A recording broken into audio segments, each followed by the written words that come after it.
ਸਤਿ ਸ਼੍ਰੀ ਅਕਾਲ। ਤੁਸੀਂ ਵੇਖ ਰਹੇ ਪੰਜਾਬ ਮੇਲ USA TV। ਮੈਂ ਹਾਂ ਮੋਹਿਤ ਰੂਬਰ। ਪੰਜਾਬ ਮੇਲ ਖਬਰਾਂ ਦੇ ਇਸ ਬੁਲੇਟਿਨ 'ਚ ਤੁਹਾਡਾ ਸਵਾਗਤ ਹੈ। ਪੰਜਾਬ ਮੇਲ ਖਬਰਾਂ ਦੇ ਸਪਾਂਸਰ ਨੇ real estate broker Mohan Cheema.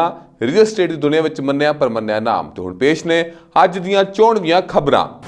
Britain 'ਚ ਨਵੇਂ ਕਰੋਨਾ ਵਾਇਰਸ ਦਾ ਖੌਫ। ਭਾਰਤ ਨੇ 31 ਦਸੰਬਰ ਤੱਕ ਲਗਾਈ ਉਡਾਨਾਂ ਉੱਤੇ ਪਾਬੰਦੀ। ਕਿਸਾਨ ਅੰਦੋਲਨ। ਦਿੱਲੀ ਦੀ ਵੱਖ-ਵੱਖ ਸਰਹੱਦਾਂ ਉੱਤੇ ਕਿਸਾਨਾਂ ਦੀ ਅੱਜ ਭੁੱਖ ਹੜਤਾਲ। ਗੁਜਰਾਤ ਦੇ ਸਾਬਕਾ ਮੁੱਖ ਮੰਤਰੀ ਨੇ ਦਿੱਤੀ ਸਰਕਾਰ ਨੂੰ ਚੇਤਾਵਨੀ। ਕਿਹਾ 25 ਦਸੰਬਰ ਤੋਂ ਪਹਿਲਾਂ ਕੱਢਿਆ ਜਾਵੇ ਹੱਲ। ਮਨੀਸ਼ ਸਿਸੋਦੀਆ ਦਾ ਐਲਾਨ। ਯੂਪੀ ਤੋਂ ਬਾਅਦ ਉੱਤਰਾਖੰਡ 'ਚ ਵੀ ਵਿਧਾਨ ਸਭਾ ਚੋਣਾਂ ਲੜੇਗੀ ਆਮ ਆਦਮੀ ਪਾਰਟੀ। ਖੇਡ ਮੰਤਰਾਲੇ ਵੱਲੋਂ ਗੱਤਕੇ ਨੂੰ ਕੌਮੀ ਖੇਡਾਂ 'ਚ ਕੀਤਾ ਗਿਆ ਸ਼ਾਮਲ। ਤਾਂ ਹੁਣ ਪੇਸ਼ ਨੇ ਖਬਰਾਂ ਵਿਸਤਾਰ ਨਾਲ।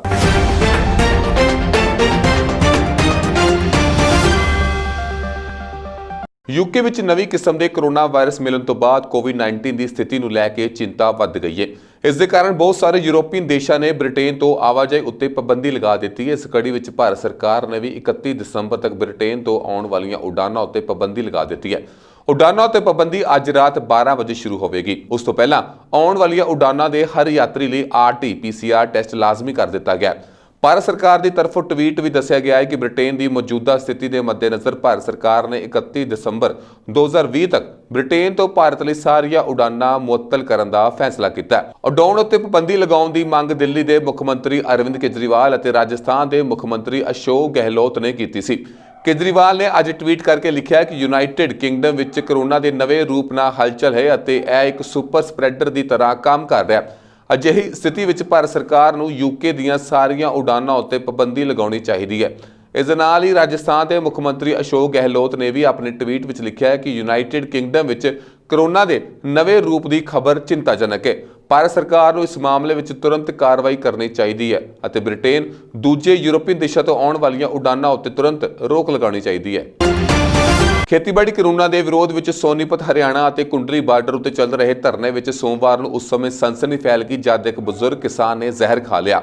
65 ਸਾਲਾ ਕਿਸਾਨ ਨਿਰੰਜਨ ਸਿੰਘ ਜੋ ਕਿ ਪੰਜਾਬ ਦੇ ਤਰਨਤਾਰਨ ਦਾ ਰਹਿਣ ਵਾਲਾ ਹੈ ਨੇ ਧਰਨੇ ਵਾਲੀ ਥਾਂ ਉੱਤੇ ਹੀ ਜ਼ਹਿਰ ਖਾਦਾ। ਹਾਲਤ ਵਿਗੜਨ ਉੱਤੇ ਉਸ ਨੂੰ ਸੋਨੀਪਤ ਤੇ ਜਨਰਲ ਹਸਪਤਾਲ ਲਿਆਂਦਾ ਗਿਆ ਜਿੱਥੇ ਉਸ ਨੂੰ ਰੋਹਤਕ PGI ਰੈਫਰ ਕਰ ਦਿੱਤਾ ਗਿਆ। ਪੁਲਿਸ ਮਾਮਲੇ ਦੀ ਜਾਂਚ ਕਰ ਰਹੀ ਹੈ। ਕਿਸਾਨ ਨਿਰੰਜਨ ਨੇ ਦੱਸਿਆ ਕਿ ਉਸ ਕੋਲੋਂ ਕਿਸਾਨਾਂ ਦਾ ਦੁੱਖ ਸਹਿਣ ਨਹੀਂ ਹੋ ਰਿਹਾ ਤਾਂ ਉਸਨੇ ਜ਼ਹਿਰ ਖਾ ਲਿਆ।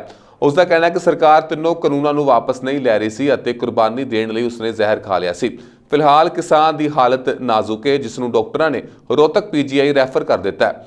ਦੱਸ ਦਈਏ ਕਿ ਸੋਨੀਪਤ ਦੀ ਸਿੰਘੂ ਸਰਹੱਦ ਉੱਤੇ ਕਿਸਾਨ ਲਗਾਤਾਰ 3 ਖੇਤੀ ਕਾਨੂੰਨਾਂ ਵਿਰੁੱਧ ਬੈਠੇ ਨੇ ਅਤੇ ਕਿਸਾਨਾਂ ਦੀ ਇੱਕੋ ਹੀ ਮੰਗ ਹੈ ਕਿ ਤਿੰਨੋਂ ਖੇਤੀ ਕਾਨੂੰਨਾਂ ਨੂੰ ਰੱਦ ਕੀਤਾ ਜਾਵੇ। ਪਰ ਹੁਣ ਕਿਤੇ ਕਿਸਾਨ ਕੁਰਬਾਨੀ ਦੇ ਰਾਹ ਤੁਰ ਪਏ ਨੇ।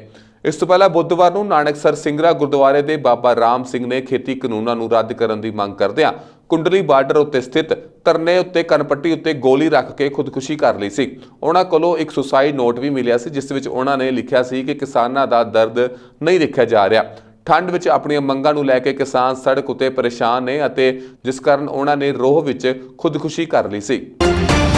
ਖੇਤੀਬਾੜੀ ਕਾਨੂੰਨਾਂ ਵਿਰੁੱਧ ਦਿੱਲੀ ਦੀਆਂ ਸਰਹੱਦਾਂ ਉੱਤੇ ਕਿਸਾਨ ਲਗਾਤਾਰ ਡਟੇ ਹੋਏ ਨੇ। ਸਰਕਾਰ ਵੱਲੋਂ ਦਾਅਵਾ ਕੀਤਾ ਜਾ ਰਿਹਾ ਹੈ ਕਿ ਇਹ ਕਾਨੂੰਨ ਦੇਸ਼ ਦੇ ਕਿਸਾਨਾਂ ਦੇ ਹਿੱਤ ਵਿੱਚ ਨੇ। ਇਸ ਦੌਰਾਨ ਅੱਜ ਕਿਸਾਨ ਆਗੂ ਵਰਤ ਰੱਖ ਰਹੇ ਨੇ। ਅਜਿਹੀ ਸਥਿਤੀ ਵਿੱਚ ਹਰ ਕਿਸੇ ਦੀ ਨਜ਼ਰ ਟਿਕੀ ਹੋਈ ਹੈ ਕਿ ਅੰਦੋਲਨ ਕਿਸ ਪਾਸੇ ਬਦਲਦਾ ਹੈ। ਹਾਲਾਂਕਿ ਕੜਾਕੇ ਦੀ ਠੰਡ ਵਿੱਚ ਡਟੇ ਕਿਸਾਨਾਂ ਨੂੰ ਗੱਲਬਾਤ ਲਈ ਸਰਕਾਰ ਨੇ ਇੱਕ ਹੋਰ ਸੱਦਾ ਭੇਜਿਆ ਜਿਸ ਉੱਤੇ ਕਿਸਾਨਾਂ ਵੱਲੋਂ ਵਿਚਾਰ ਕੀਤਾ ਜਾਵੇਗਾ। ਕਿਸਾਨਾਂ ਦਾ ਸਮੂਹ ਵਾਰੋ-ਵਾਰੀ 24 ਘੰਟਿਆਂ ਦੀ ਭੁੱਖ ਹੜਤਾਲ ਉੱਤੇ ਬੈਠੇਗਾ। ਗੱਲਬਾਤ ਦੇ 5 ਗੇੜ ਅਸਫਲ ਹੋਣ ਤੋਂ ਬਾਅਦ ਸਰਕਾਰ ਨੇ ਐਤਵਾਰ ਨੂੰ ਵਿਰੋਧ ਪ੍ਰਦਰਸ਼ਨ ਕਰ ਰਹੇ ਕਿਸਾਨਾਂ ਨੂੰ ਅਗਲੇ ਦੌਰ ਦੀ ਗੱਲਬਾਤ ਲਈ ਤਰੀਕ ਨਿਰਧਾਰਿਤ ਕਰਨ ਲਈ ਸੱਦਾ ਭੇਜਿਆ। ਇਸ ਮਹੀਨੇ ਦੀ ਸ਼ੁਰੂਆਤ ਤੋਂ ਬਾਅਦ ਕਿਸਾਨਾਂ ਦਾ ਤੀਸਰਾ ਵੱਡਾ ਪ੍ਰਦਰਸ਼ਨ। ਇਸ ਤੋਂ ਪਹਿਲਾਂ ਕਿਸਾਨਾਂ ਨੇ ਭੁੱਖ ਹੜਤਾਲ ਅਤੇ ਭਾਰਤ ਬੰਦ ਦਾ ਸੱਦਾ ਦਿੱਤਾ ਸੀ। ਸਵਰਾਜ ਇੰਡੀਆ ਦੇ ਮੁਖੀ ਯੋਗਿੰਦਰ ਯਾਦਵ ਨੇ ਸਿੰਘੂ ਬਾਰਡਰ ਉੱਤੇ ਇੱਕ ਪ੍ਰੈਸ ਕਾਨਫਰੰਸ ਦੌਰਾਨ ਕਿਹਾ ਸੋਮਵਾਰ ਨੂੰ ਕਿਸਾਨ ਨਵੇਂ ਖੇਤੀਬਾੜੀ ਕਾਨੂੰਨਾਂ ਦੇ ਵਿਰੁੱਧ ਸਾਰੇ ਪ੍ਰਦਰਸ਼ਨ ਸਥਾਨਾਂ ਉੱਤੇ ਇੱਕ ਦਿਨ ਦੀ ਭੁੱਖ ਹੜਤਾਲ ਕਰਨਗੇ। ਇਸ ਦੀ ਸ਼ੁਰੂਆਤ ਸਿੰਘੂ ਬਾਰਡਰ ਸਮੇਤ ਇੱਥੇ ਦੇ ਧਰਨਾ ਪ੍ਰਦਰਸ਼ਨ ਸਥਾਨਾਂ ਉੱਤੇ 11 ਮੈਂਬਰਾਂ ਦੀ ਟੁਕੜੀ ਕਰੇਗੀ। ਕਿਸਾਨਾਂ ਦੇ ਅੰਦੋਲਨ ਦੌਰਾਨ ਸਿਆਸੀ ਪਾਰਾ ਵੀ ਲਗਾਤਾਰ ਚੜਿਆ ਹੋਇਆ। ਗੁਜਰਾਤ ਦੇ ਸਾਬਕਾ ਮੁੱਖ ਮੰਤਰੀ ਸ਼ੰਕਰ ਸਿੰਘ ਵਾਘੇਲਾ ਵੀ ਕਿਸਾਨ ਅੰਦੋਲਨ ਦੇ ਸਮਰਥਨ ਵਿੱਚ ਉਤਰ ਆਏ ਨੇ। ਉਹਨਾਂ ਮੰਗ ਕੀਤੀ ਹੈ ਕਿ 25 ਦਸੰਬਰ ਤੋਂ ਪਹਿਲਾਂ ਕਿਸਾਨਾਂ ਦੀ ਸਮੱਸਿਆ ਦਾ ਹੱਲ ਕੀਤਾ ਜਾਵੇ। ਉਹਨਾਂ ਕਿਹਾ ਕਿ ਅਟਲ ਬਿਹਾਰੀ ਵਾਜਪਾਈ ਦੇ ਜਨਮ ਦਿਨ 25 ਦਸੰਬਰ ਤੋਂ ਪਹਿਲਾਂ ਕਿਸਾਨਾਂ ਦੀ ਸਮੱਸਿਆ ਦਾ ਹੱਲ ਨਾ ਕੀਤਾ ਗਿਆ ਤਾਂ ਉਹ ਖੁਦ ਭੁੱਖ ਹੜਤਾਲ ਉੱਤੇ ਬੈਠ ਜਾਣਗੇ। ਇੰਨਾ ਹੀ ਨਹੀਂ, ਉਹਨਾਂ ਨੇ ਕਿਹਾ ਕਿ ਵਰਤ ਅਨਿਸ਼ਚਿਤ ਰਹੇਗਾ ਅਤੇ ਰਾਜਘਾਟ ਵਿਖੇ ਵੀ ਹੋਵੇਗਾ। ਦਿੱਲੀ ਵਿੱਚ ਲਗਾਤਾਰ ਸੱਤਾ ਵਿੱਚ ਆਈ ਆਮ ਆਦਮੀ ਪਾਰਟੀ ਨੇ ਹੁਣ ਉੱਤਰ ਪ੍ਰਦੇਸ਼ ਤੋਂ ਬਾਅਦ ਉੱਤਰਾਖੰਡ ਵਿੱਚ ਵਿਧਾਨ ਸਭਾ ਚੋਣਾਂ ਲੜਨ ਦਾ ਐਲਾਨ ਕੀਤਾ ਹੈ। ਦਿੱਲੀ ਦੇ ਉਪ ਮੁੱਖ ਮੰਤਰੀ ਅਤੇ ਆਪ ਆਗੂ ਮਨੀਸ਼ ਸਿਸੋਦੀਆ ਨੇ ਕਿਹਾ ਕਿ ਅਸੀਂ ਉੱਤਰਾਖੰਡ ਦੀਆਂ ਸਾਰੀਆਂ 70 ਸੀਟਾਂ ਉੱਤੇ ਚੋਣ ਲੜਾਂਗੇ। ਦਿੱਲੀ ਦੇ ਉਪ ਮੁੱਖ ਮੰਤਰੀ ਅਤੇ ਆਪ ਨੇਤਾ ਮਨੀਸ਼ ਸਿਸੋਦੀਆ ਨੇ ਕਿਹਾ ਕਿ ਮੈਂ ਨਿੱਜੀ ਤੌਰ ਤੇ 2 ਵਾਰ ਉੱਤਰਾਖੰਡ ਗਿਆ ਹਾਂ ਤੇ ਲੋਕਾਂ ਨਾਲ ਮੁਲਾਕਾਤ ਕੀਤੀ ਹੈ। ਲੋਕਾਂ ਦੀ ਸ਼ਿਕਾਇਤ ਹੈ ਕਿ ਮੁੱਖ ਮੰਤਰੀ ਤ੍ਰਿਵੇਂਦਰ ਸਿੰਘ ਰਾਵਤ ਨੇ ਉੱਥੇ ਕੋਈ ਕੰਮ ਨਹੀਂ ਕੀਤਾ। ਅਸੀਂ ਉੱਤਰਾਖੰਡ ਦੀਆਂ ਸਾਰੀਆਂ 70 ਸੀਟਾਂ ਉੱਤੇ ਚੋਣ ਲੜਾਂਗੇ। ਉੱਤਰਾਖੰਡ ਵਿੱਚ ਵਿਧਾਨ ਸਭਾ ਚੋਣਾਂ 2022 ਦੇ ਸ਼ੁਰੂ ਵਿੱਚ ਹੋਣ ਦੀ ਉਮੀਦ ਹੈ। ਸਿਸੋਦੀਆ ਨੇ ਇਹ ਵੀ ਕਿਹਾ ਕਿ ਮੈਨੂੰ ਖੁਸ਼ੀ ਹੈ ਕਿ ਉੱਤਰਾਖੰਡ ਦੇ ਮੰਤਰੀ ਮਦਨ ਕੋਸ਼ਿਸ਼ ਜੀ ਨੇ ਆਪਣੀ ਸਰਕਾਰ ਦੁਆਰਾ ਕੀਤੇ ਵਿਕਾਸ ਕਾਰਜਾਂ ਬਾਰੇ ਵਿਚਾਰ ਵਟਾਂਦਰੇ ਦੀ ਚੁਣੌਤੀ ਨੂੰ ਸਵੀਕਾਰ ਕਰ ਲਿਆ। ਮੈਂ ਉਹਨਾਂ ਦੇ ਪ੍ਰਸਤਾਵ ਨੂੰ ਸਵੀਕਾਰ ਕਰਦਾ ਹਾਂ। ਮੈਂ ਉਹਨਾਂ ਨੂੰ ਬੇਨਤੀ ਕਰਦਾ ਹਾਂ ਕਿ ਉਹ ਮੈਨੂੰ ਚਰਚਾ ਲਈ ਜਗ੍ਹਾ ਅਤੇ ਸਮਾਂ ਦੱਸਣ। ਆਮ ਆਦਮੀ ਪਾਰਟੀ ਦੇ ਆਗੂ ਨੇ ਕਿਹਾ ਕਿ ਮੈਂ ਕੱਲ ਲਖਨਊ ਲਈ ਰਵਾਨਾ ਹੋਵਾਂਗਾ। ਮੈਨੂੰ ਉਮੀਦ ਹੈ ਕਿ ਯੂਪੀ ਦੇ ਮੰਤਰੀ ਜਿਨ੍ਹਾਂ ਨੇ ਮੈਨੂੰ ਯੋਗੀ ਜੀ ਦੇ ਮਾਡਲ ਬਨਾਮ ਕੇਜਰੀਵਾਲ ਦੇ ਮਾਡਲ ਬਾਰੇ ਵਿਚਾਰ ਵਟਾਂਦਰੇ ਲਈ ਚੁਣੌਤੀ ਦਿੱਤੀ ਸੀ, ਉਹ ਚਰਚਾ ਲਈ ਆਉਣਗੇ। ਅਸੀਂ ਪਿਛਲੇ 4 ਸਾਲਾਂ ਵਿੱਚ ਸਿੱਖਿਆ, ਬਿਜਲੀ, ਪਾਣੀ, ਰੋਜ਼ਗਾਰ ਦੇ ਖੇਤਰਾਂ ਵਿੱਚ ਵਿਕਾਸ ਬਾਰੇ ਵਿਚਾਰ ਕਰਾਂਗੇ। ਗੱਤਕਾ ਇੱਕ ਪਰੰਪਰਾਗਤ ਦੱਖਣੀ ਏਸ਼ੀਆਈ ਲੜਾਈ ਸਿਖਲਾਈ ਦਾ ਰੂਪ ਹੈ ਜਿਸ ਵਿੱਚ ਲੱਕੜੀ ਦੀਆਂ ਸਲਾਈਕਾਂ ਨੂੰ ਤਲਵਾਰਾਂ ਨੂੰ ਮੁਦਰਾ ਮੈਚਾਂ ਵਿੱਚ ਮਿਲਾਉਣ ਲਈ ਵਰਤਿਆ ਜਾਂਦਾ ਹੈ। ਖੇਡ ਮੰਤਰਾਲੇ ਵੱਲੋਂ 4 ਦੇਸੀ ਖੇਡਾਂ ਨੂੰ ਖੇਲੋ ਇੰਡੀਆ ਯੂਥ ਗੇਮਸ 'ਚ ਸ਼ਾਮਿਲ ਕਰਨ ਦੀ ਪ੍ਰਵਾਨਗੀ ਮਿਲ ਗਈ ਹੈ। ਇਹ 4 ਖੇਡਾਂ ਹਨ ਗੱਤਕਾ, ਕਲਾਰੀਪਾਟੂ, ਖਾਂਗਤਾ ਤੇ ਮਾਲਖੰਡ ਹਨ। ਇਹ ਖੇਡਾਂ ਹਰਿਆਣਾ 'ਚ ਅਗਲੇ ਸਾਲ ਹੋਣਗੀਆਂ। ਇਹਨਾਂ ਖੇਡਾਂ ਨੂੰ ਯੂਥ ਗੇਮਸ 'ਚ ਸ਼ਾਮਿਲ ਕਰਨ ਦਾ ਮੁੱਖ ਉਦੇਸ਼ ਨੌਜਵਾਨਾਂ ਨੂੰ ਖੇਡਾਂ ਪ੍ਰਤੀ ਉਤਸ਼ਾਹਿਤ ਕਰਨਾ ਹੈ। ਕਿਸਾਨ ਵਿਰੋਧੀ ਬਿੱਲਾਂ ਦੇ ਵਿਰੋਧ ਵਿੱਚ ਦਿੱਲੀ ਵਿਖੇ ਚੱਲ ਰਹੇ ਧਰਨੇ ਤੋਂ ਪਰਤੇ ਇੱਕ ਕਿਸਾਨ ਨੇ ਖੇਤੀ ਬਿੱਲਾਂ ਦੀ ਟੈਨਸ਼ਨ ਵਿੱਚ ਆ ਕੇ ਬੀਤੀ 20-21 ਦਸੰਬਰ ਦੀ ਦਰਮਿਆਨੀ ਰਾਤ ਨੂੰ ਫਾਹਾ ਲੈ ਕੇ ਖੁਦਕੁਸ਼ੀ ਕਰ ਲਈ। ਪਰਿਵਾਰਿਕ ਸੂਤਰਾਂ ਮੁਤਾਬਕ ਮ੍ਰਿਤਕ ਕੁਲਬੀਰ ਸਿੰਘ ਪੁੱਤਰ ਗੁਰਮੇਜ ਸਿੰਘ ਕੇਂਦਰੀ ਬਿੱਲਾਂ ਦੇ ਵਿਰੋਧ ਵਿੱਚ ਬੀਤੇ 10 ਦਿਨ ਦਿੱਲੀ ਧਰਨੇ ਵਿੱਚ ਲਗਾਉਣ ਬਾਅਦ ਘਰ ਪਰਤਿਆ ਸੀ।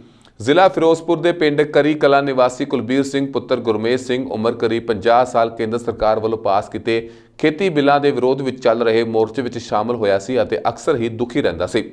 ਉਸ ਦੇ ਨਾਲ ਧਰਨੇ ਉੱਤੇ ਬੈਠੇ ਪਿੰਡ ਕਰੀ ਕਲਾ ਦੇ ਹੀ ਕਿਸਾਨਾਂ ਨੇ ਦੱਸਿਆ ਕਿ ਧਰਨੇ ਉੱਤੇ ਬੈਠਿਆਂ ਵੀ ਕੁਲਬੀਰ ਸਿੰਘ ਕਈ ਵਾਰ ਭਾਵੁਕ ਹੋ ਕੇ ਰੋ ਪੈਂਦਾ ਸੀ ਅਤੇ ਖੇਤੀ ਬਿੱਲਾਂ ਤੋਂ ਬਹੁਤ ਚਿੰਤਿਤ ਸੀ।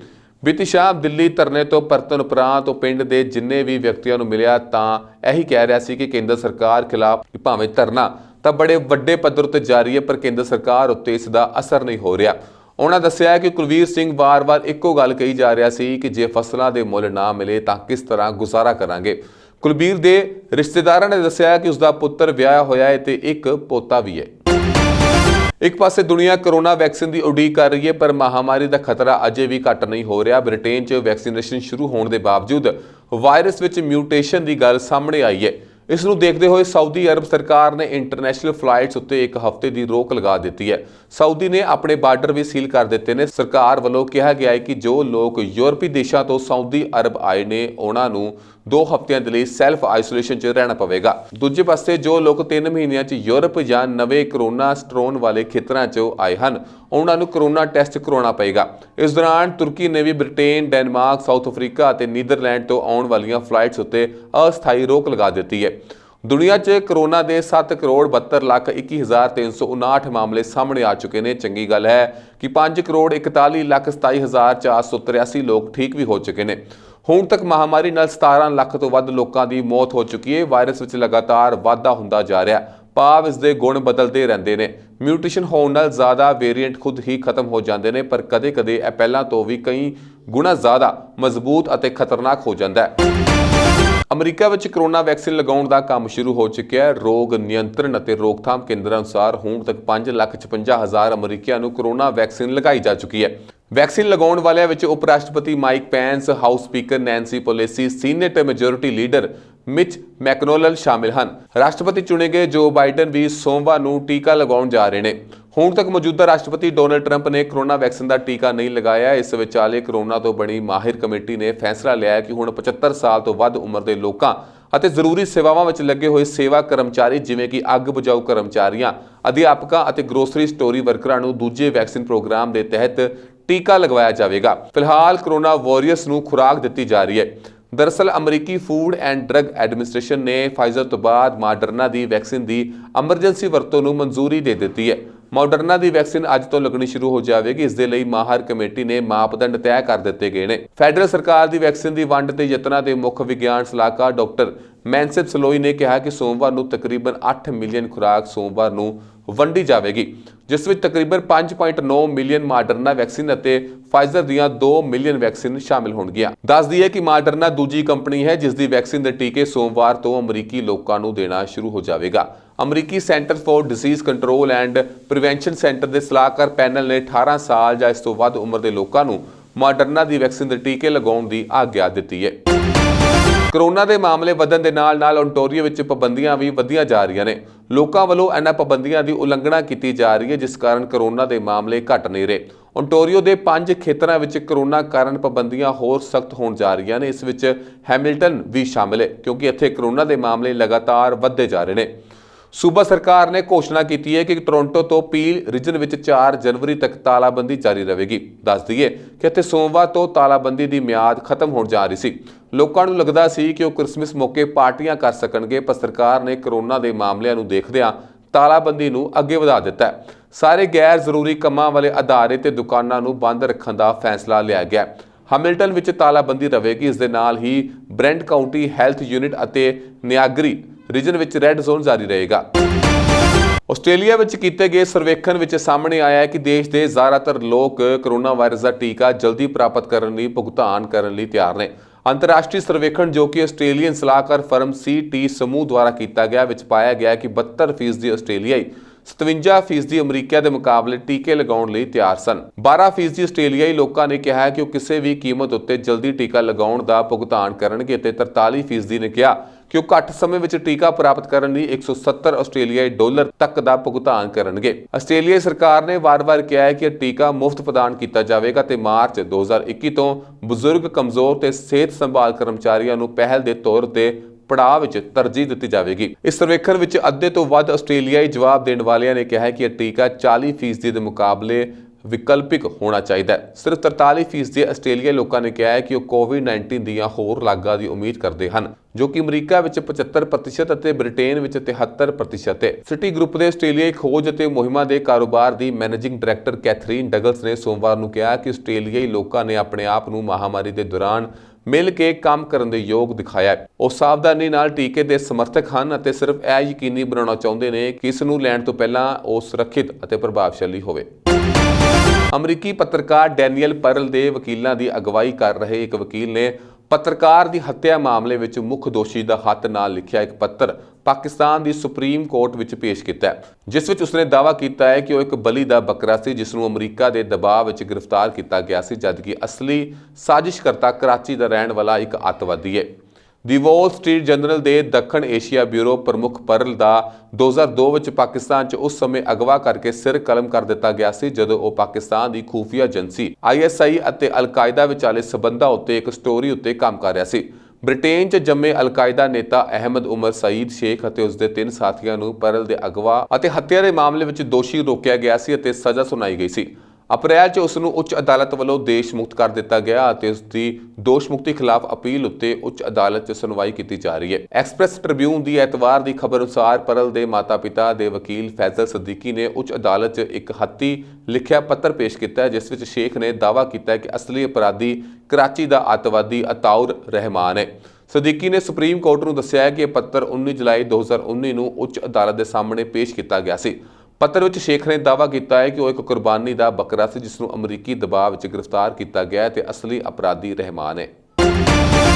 US center for disease control and prevention ਨੇ ਸ਼ਨੀਵਾਰ ਨੂੰ ਕਿਹਾ ਹੈ ਕਿ ਉਹ ਕੋਵਿਡ-19 ਟੀਕਾਕਰਨ ਦੇ ਪ੍ਰਤੀ ਐਲਰਜੀ ਦੀ ਰਿਪੋਰਟ ਦੀ ਜਾਂਚ ਕਰ ਰਿਹਾ ਸੀ ਅਤੇ ਇਸ ਗੱਲ ਦੀਆਂ ਸਿਫਾਰਸ਼ਾਂ ਕੀਤੀਆਂ ਕਿ ਕਿਸ ਤਰ੍ਹਾਂ ਨਾਲ ਐਲਰਜੀ ਵਾਲੇ ਲੋਕਾਂ ਦੀ ਮਦਦ ਕਰਨੀ ਚਾਹੀਦੀ ਹੈ।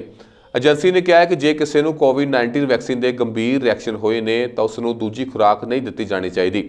CDC ਨੇ ਕਿਹਾ ਕਿ ਜਿਨ੍ਹਾਂ ਲੋਕਾਂ ਨੂੰ ਕੋਵਿਡ-19 ਵੈਕਸੀਨ ਨਾਲ ਗੰਭੀਰ ਐਲਰਜੀ ਦੀ ਪ੍ਰਤੀਕਿਰਿਆ ਹੁੰਦੀ ਹੈ ਉਹਨਾਂ ਨੂੰ ਵੈਕਸੀਨ ਬਣਾਉਣ ਤੋਂ ਬਚਣਾ ਚਾਹੀਦਾ ਹੈ। ਸੰਯੁਕਤ ਰਾਸ਼ਟਰ ਅਮਰੀਕਾ 'ਚ ਐਮਰਜੈਂਸੀ ਵਰਤੋਂ ਅਥਾਰਟੀਆਂ ਤਹਿਤ 2 ਟੀਕਿਆਂ ਨੂੰ ਮਨਜ਼ੂਰੀ ਦਿੱਤੀ ਗਈ ਹੈ। ਟੀਕੇ ਨਾਲ ਗੰਭੀਰ ਐਲਰਜੀ ਦਾ ਸਾਹਮਣਾ ਕਰਨ ਵਾਲੇ ਵਿਅਕਤੀਆਂ ਨੂੰ ਆਪਣੇ ਡਾਕਟਰਾਂ ਤੋਂ ਸਲਾਹ ਮਸ਼ਵਰਾ ਕਰਨਾ ਚਾਹੀਦਾ ਹੈ।